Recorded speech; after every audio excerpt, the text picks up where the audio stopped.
Now here's that clever little comedian, Miss Phyllis Crane. She's going to tell us about the swagger mannish suit she has selected for early spring wear.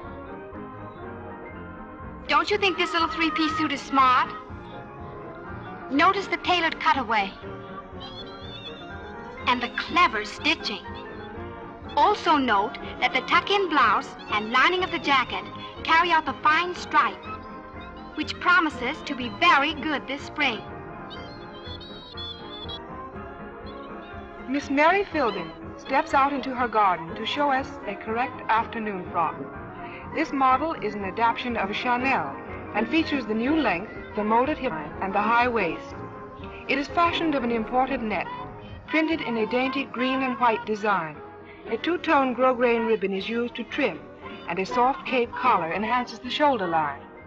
Charming Polly Walker has selected this sport suit in a lovely rose shade to show to you.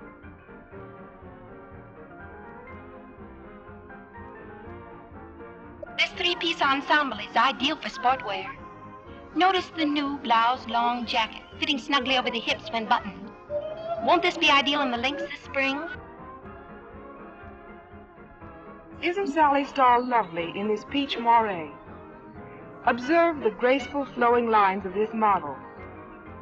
I'm very fond of this evening ensemble on account of its close-fitting lines. And I also want you to notice the little separate jacket. That's all.